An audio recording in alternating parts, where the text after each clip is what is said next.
Hello, tonight on our program, fuel prices up, gas prices up, and consumers are feeling the pinch. The way the gas prices are increased, we are too scarce. Like me, I'll do delivery. You see the cylinders? I'll do delivering service. First, the 14.5 was 100, like 85 CD previous. Like right now, the 14.5 is 141 CD. The escalating prices of crude oil and impact on consumers triggers call on government to increase local refinery base by revamping the Tema oil refinery. We'll hear from an energy specialist. It's impacting on the price buildup. Let's just assume that Thor can run and Thor can absorb, let's say, just 30% of whatever we import. So that instead of importing over 90 to 100%, we can only import, like, let's say, even 60%. Also tonight, the Chamber of Agribusiness is asking for a waiver of tariffs in the fertilizer value chain as the Russia-Ukraine conflict could contribute to supply challenges. Thanks for being with us. My name is Darryl Kwao. Details in a moment.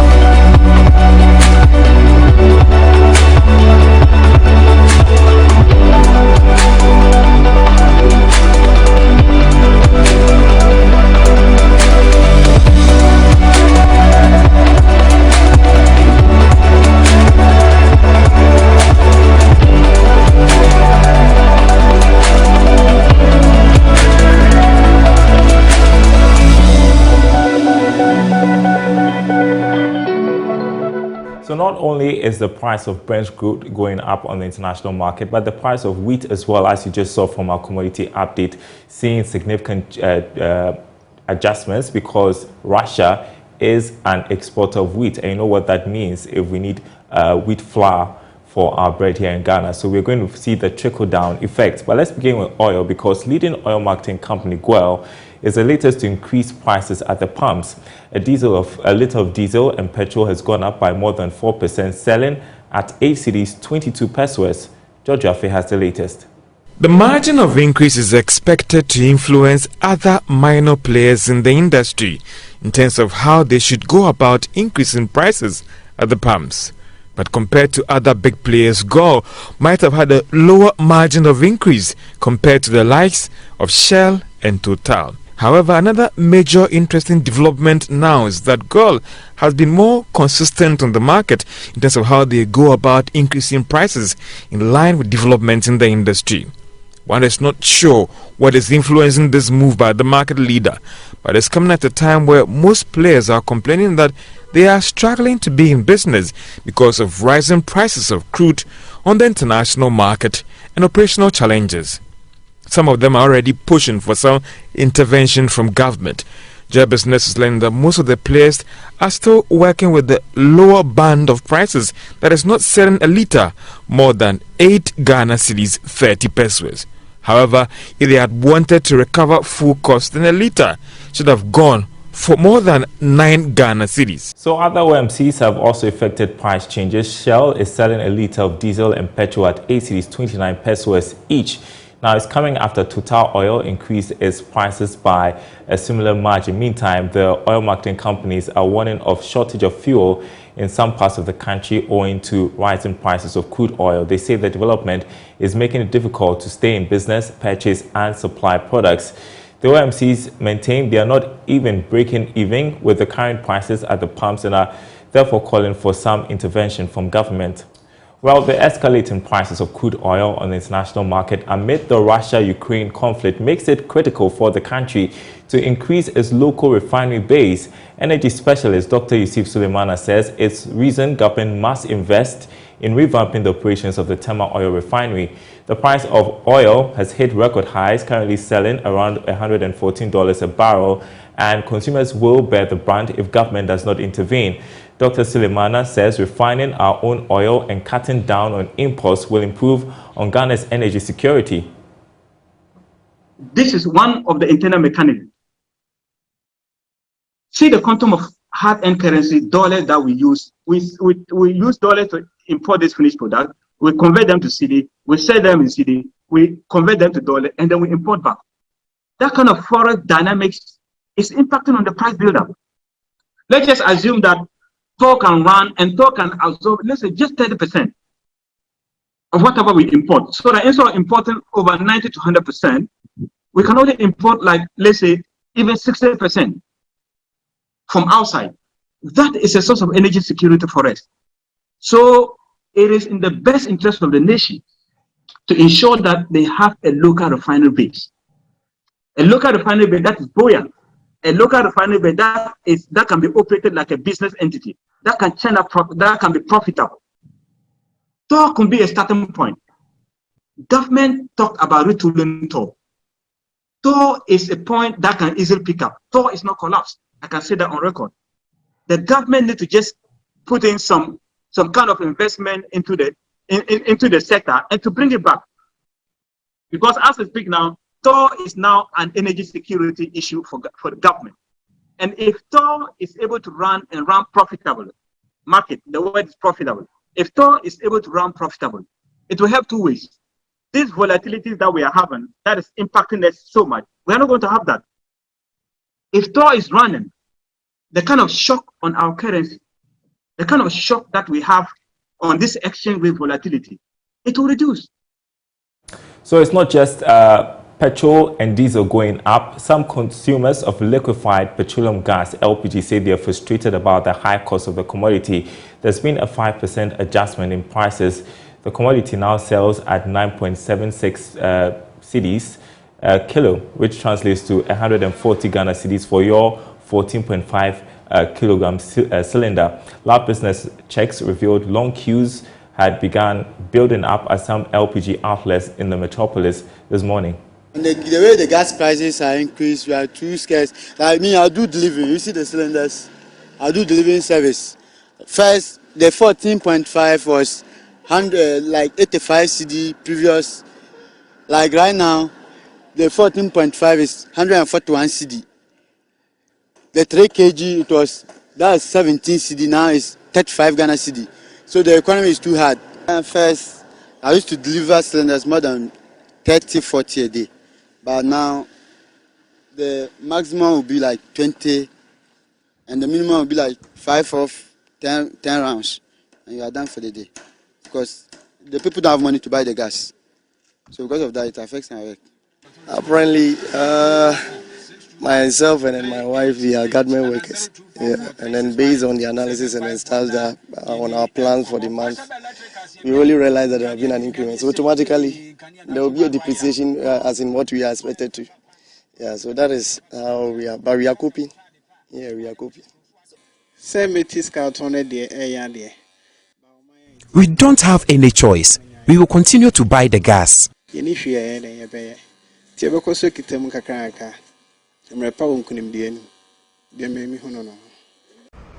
they've increased as I saw. Well, my boss said it was 17. As I came, they say 21 cities, and I was doubting because I thought if I go there, my thing say this 1 kg costing 21 cities, pay the kg, so me I can't afford, so I just bought whatever I want to buy, you see.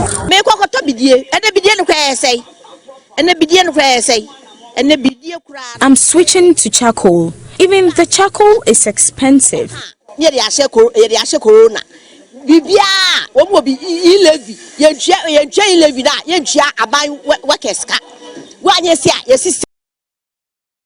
And the situation is going to get worse in the coming days. Let's shift to another impact of the Russia-Ukraine conflict. It's not only having an impact on oil prices, but the agri sector as well, as the cost of fertilizer is set to go up astronomically or be in short supply. That is because Russia is a leading exporter of fertilizer. That's why the Chamber of Agribusiness Ghana is calling on government to waive tariffs in the fertilizer value chain. According to its Director of Policy and Research, Kojo Ahiakwa, it is time for government to develop more proactive programs and policies to cushion industry players. If the energy costs keep on rising, the supply is going to be hiking further. Expensive fertilizer cost means that it will limit the application of fertilizer, especially in the Planting for Food and Jobs program, and even for smallholder farmers who make up a chunk of our farmers across the country. What it means is that in the coming months, we should be expecting some level of food shortages and some food security situations across the country. And when that keeps on happening, there will be a need for government to step into more proactive programs and policies that will be able to cushion the fertilizer supply chain, like waiving up certain tariffs on certain types of fertilizers, and even major ingredient for major assemblies. There are companies in Ghana that kind of formulate the fertilizers, source the raw materials from countries like China, countries like Morocco, for instance. The OCP company, for instance, have one of the largest reserve of potash. And if that happens, we have to rely heavily on that. One of the things we can also do is also looking at, just like the director of the program mentioned, is also look at more promoting the organic formulation of biofertilizers. So we'll be able to cushion the shortfall and the effect of the supply chain disruptions. Well, we're still staying with a Greek because government has been urged to increase taxes on imported rice to boost local production and reduce the pressure on the city. According to agri consultant Dan Akwe, taxing imported rice could generate about $10 to $15 million annually, which could be invested in local rice production. Mr. Akwe was reacting to the review of benchmark values. He joins us to tell us more. Great to have you tonight on Business Live. And so tell us more about the point you make about taxing imported rice and how the country could be benefiting from that and boosting local production. Thank you very much. Ghana is importing more than $400 million worth of rice every year. And so far, there hasn't been any import duty on rice. Our proposal and suggestion is that if there is going to be a 2% increase or a 2% margin of import tax on rice. If we are importing over $400 million, then we are going to generate between $8 and $10 million every year, which can be plowed back into the rice value chain to support infrastructure development and some of the value chain challenges that we've been confronted with in the rice sector. So we discussed this in our newsroom, the call you're making, very plausible, but then a question came up, do we have enough to meet the capacity if we are discouraging imports? Well, it's not to discourage imports. We are putting tax on imports. Now, if for some reason, as a result of putting tax on imports, there's going to be shortage of imports into the country, then that also provides opportunity for local investors to invest more in the rice sector. Because one of the agitations sometimes of the rice value chain actors is for government to ban importation of rice, which means we see value in the ban of importation, that a policy of that nature can stimulate more investment in the rice value chain. We are not banning, but we are putting up tax to use that money to develop the rice value chain sector. Then definitely we are likely to see a lot of investment going in there. There are a lot of heavy lifting in the rice sector. If you look at the sector as we speak today, most of the available places that have been developed are already being cultivated, and we need to develop new areas. Development of land is not easy for a private sector. To prepare land for rice production is not difficult, but to develop a new place for rice production is very difficult. And that might call for over $500 million to develop the bottom valleys for more rice to be produced. And we cannot put everything on the private sector, neither can we put everything on the private sector. So we need the PPP approach. Therefore, if we are even getting $8-10 million a year from importation of rice, we can use that money to gradually develop the new rice areas in Bono, Ashanti, Western region, Eastern region, and Northern Ghana. We can develop the rice sectors there. At the same time, if you look at the rice value chain, there are other areas of investment gap, which requires about $100 million revolving fund. Once we put import tax on rice, we can use that money to set up a revolving fund and create that fund for private sector to use. If we want to have a massive rice production approach, then we also have to modify the way we are financing rice and agriculture in the country. The traditional way of financing will continue to give us traditional results. And if we want a quantum leap and massive development in the sector, then we definitely have to also change the way we are financing the sector. And one of the ways to finance the sector is to have this revolving fund, which we can accrue from tax that is imposed on rice importation. All right, so your point is tax rice imports, make it less lucrative to import rice, invest in the local rice production, and then hopefully we'll be self-sufficient in a few years to come. That's great. I want to find out your thoughts on another story we ran to do with fertilizer supply following the Russia-Ukraine conflict, and the fact that in the coming days we could see prices shoot up and we could see fertilizer shortage. How do we navigate that as a country? That is something like when it is obvious, you can't run away from it. If we don't have any buffer for rice, for fertilizer, then definitely there is a potential for us to witness fertilizer shortages. And one of the things we should be looking for is our readiness and preparedness for issues and situations like this. Have we planned for this kind of shortages? Do we have any buffer stock somewhere? And what are the alternative arrangements? I think this brings us back into a policy or an investment that all of us will have to look at.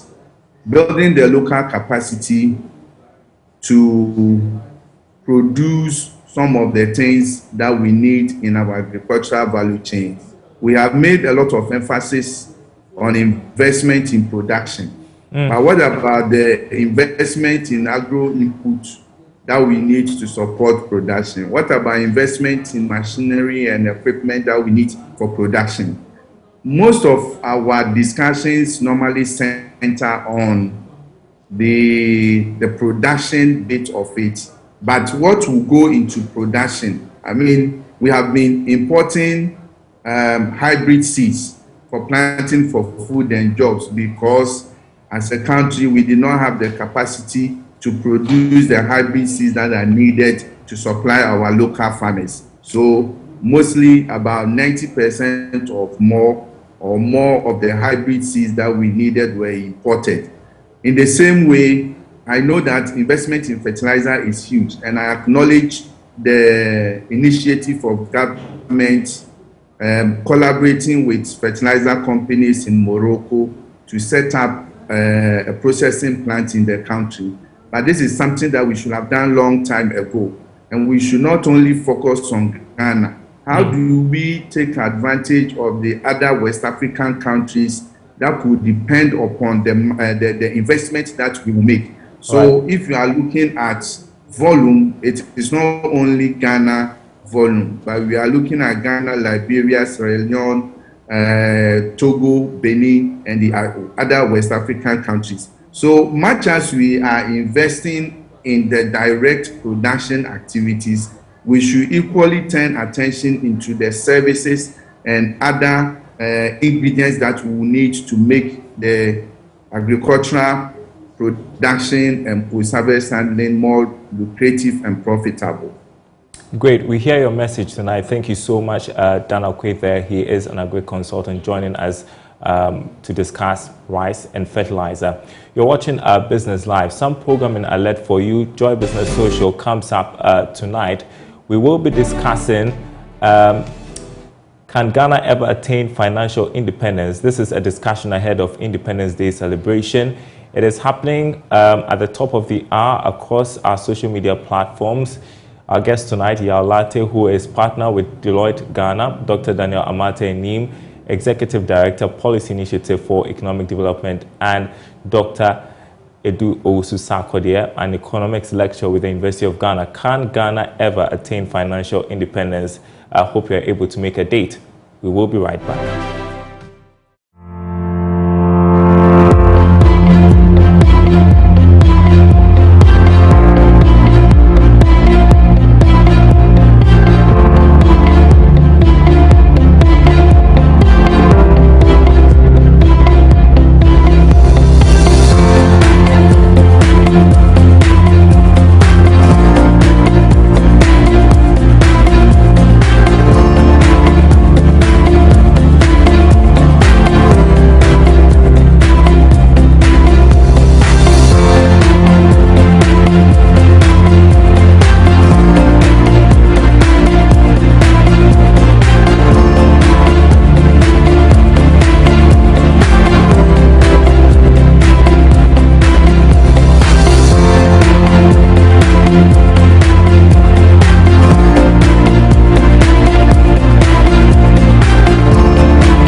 Welcome back. Now, over 400 unlicensed analog gaming machines, commonly known as jackpots, have been confiscated in an operation by the Gaming Commission and the police in the Ashanti region.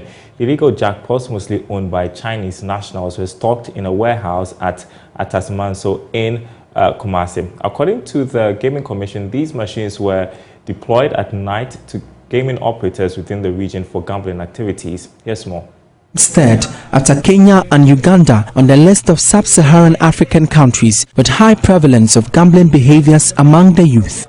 Recent research describes the increasing youth engagement in gambling as a public health concern. The research established that gambling poses a threat on health, wealth, and relationships. Gambling is a health-harming addictive behavior recently recognized in the International Classification of Diseases 11th revision. Unfortunately, the underaged are heavily exposed to the mental health-threatening activity. The Gaming Commission of Ghana is clamping down on illegal gaming operators in the country. Beatrice Baden is Public Relations Manager at the Commission. The Gaming Commission of Ghana in 2018 made its intention known to streamline the gaming activities and phase out all analog gaming machines from the system.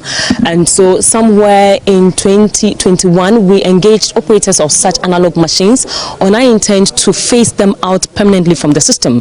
And we gave them a deadline of December 31, 2021 to phase out all machines that they have which are analog and are not of international standards.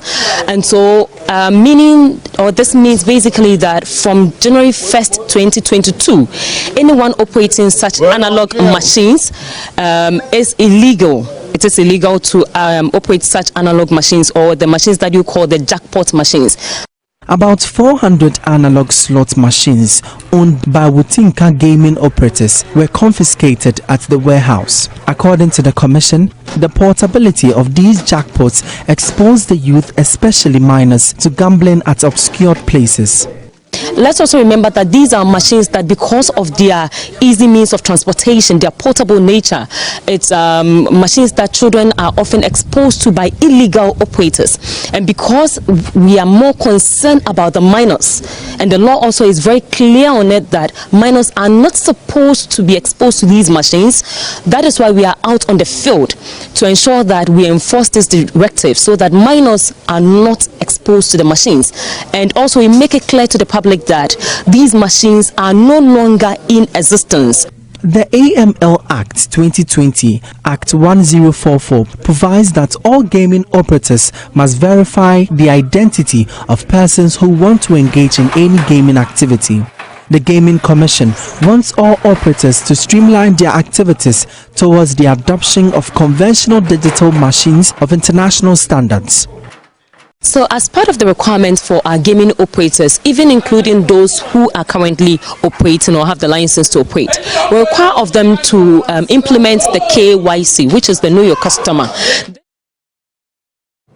And that's our program tonight, everyone. Thanks for watching. More news on our website, myjoyonline.com/business. You get more on our top story to do with the fuel price hikes for both petrol, diesel, as well as LPG. myjoyonline.com/business. And thanks for watching. We'll be back same time tomorrow.